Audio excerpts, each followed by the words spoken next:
And it goes a little something like.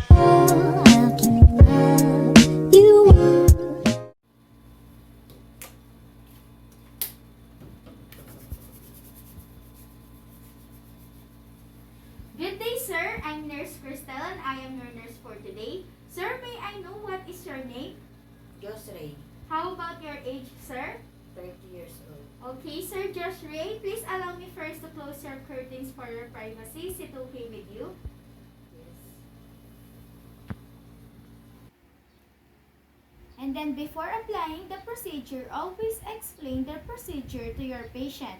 And then arrange bed up to position so you're not bending in your back. And then pull down the covers.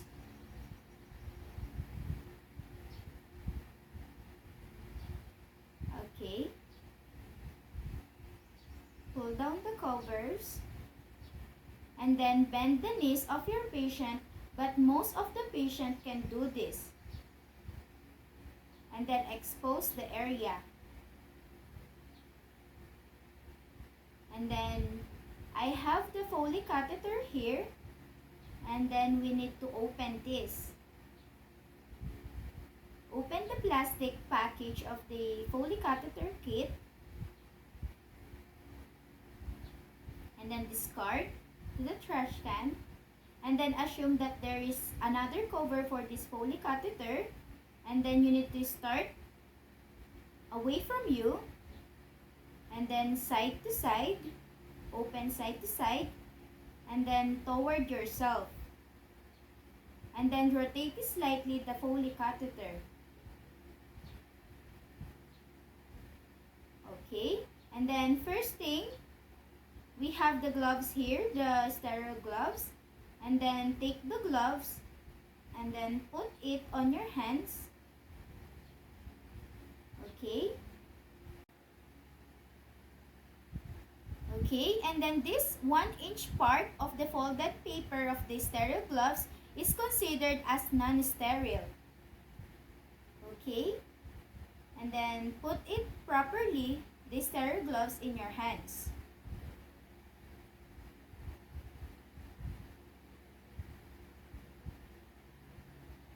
Okay, carefully.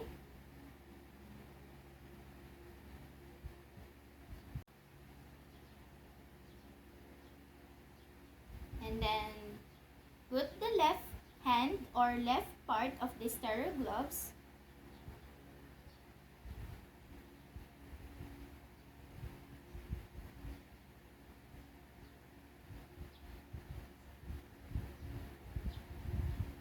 Okay, here we go.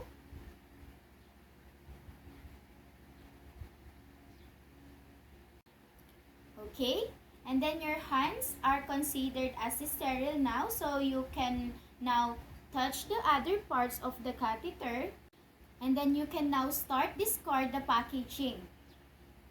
Okay, and then the next we have the sterile drape here, and then we need to put this sterile drape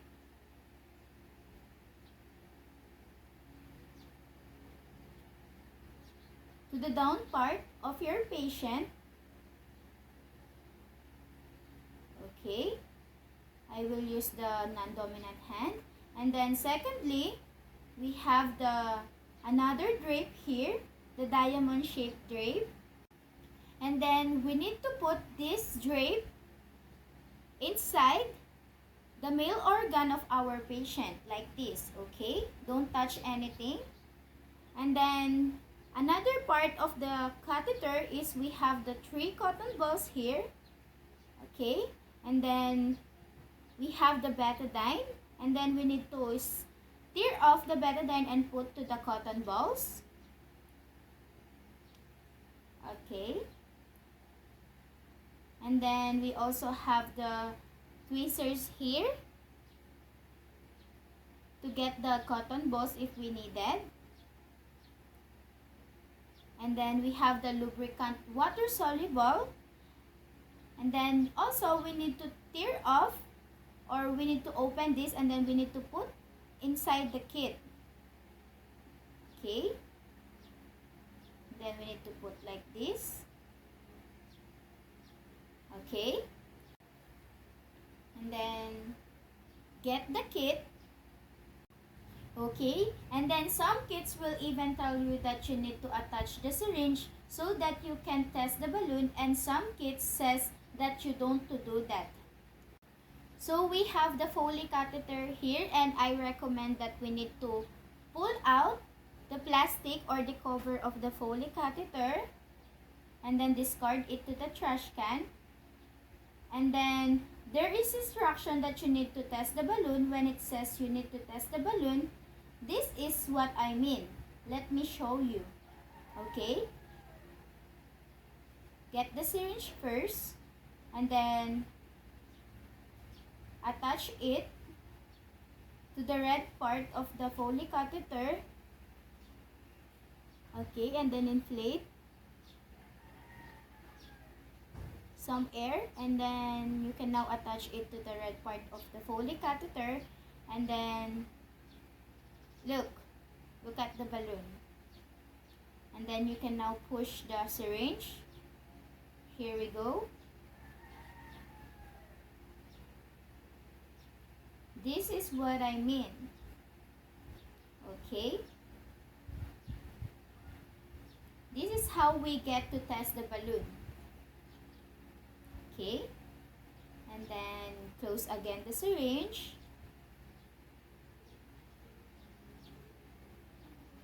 The first thing that we need to do is to do the Perennial Care for the male. We have the tweezers here, and use this first cotton ball and then clean the perineal area or the penis of the male patient with circular motion, one at a time only. Okay, and then discard the first cotton ball and then use the second cotton ball again, circular motion again. Okay, and then discard, and then lastly the third cotton ball. Okay, that's it. And then get the Foley catheter together with the urine bag, and then get some lubricant in the Foley catheter, and then insert the Foley catheter in the male organ of the patient, and then tell your client that you need to take a deep breath and you will now put the catheter. Okay, insert the catheter gently. Okay, and then you'll insert it until you will see the urine return in the tubing. And then you might encounter some resistance on male patient because of the enlarged prostate. If you do encounter resistance, I want you to keep pushing through it. Pass the resistance until you will see the urine. And then resistant doesn't mean you're in the right spot, especially they had an enlarged prostate, so keep pushing until you see the urinary return. Okay, and then now we're going to inflate our balloon by pressing the exact amount of ml in our syringe. Okay, inflate.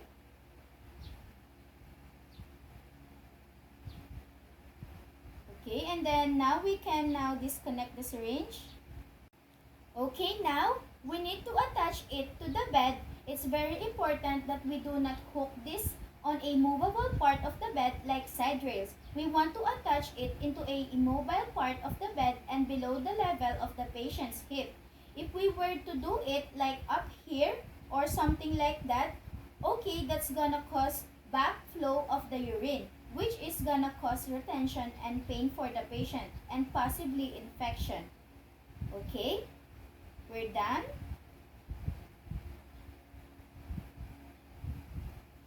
Okay, just for the secure. And then lastly, you need to discard all the equipments that you have used. Arrange your table or your working area. And then remove your gloves. And then discard it to the trash can. And then do the hand hygiene.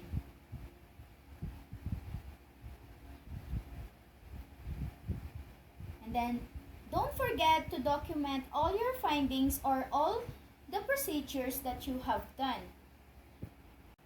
And then lastly, for the removal, we have the syringe here and the washcloth. Okay, and then don't forget to wear gloves, of course. And then take the syringe and attach it, and we're gonna pull back because what we're doing is we're deflating the balloon. Okay? Here we go.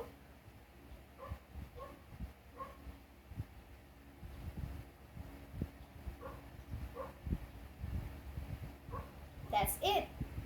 And then close the syringe and then discard it.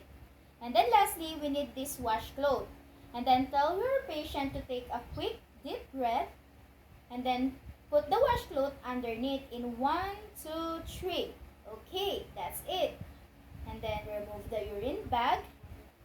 And then don't forget to discard all the equipments. Okay. And then now we will now provide the perennial care to our patient. And then assume that we already do that. And then pull down the gown of your patient and then put the blanket inside your patient. And then let them know if they have to go to the bathroom, if they have that first void that we will help them sew. Put the pen light for the first void and we want to know the color, consistency of the odor, and the amount of the urine. And then lastly, remove the gloves. Okay, and then discard it to the trash can. And then don't forget to do the hand hygiene. And then lastly, document all the findings that you have in your patient and all the procedures that you have done.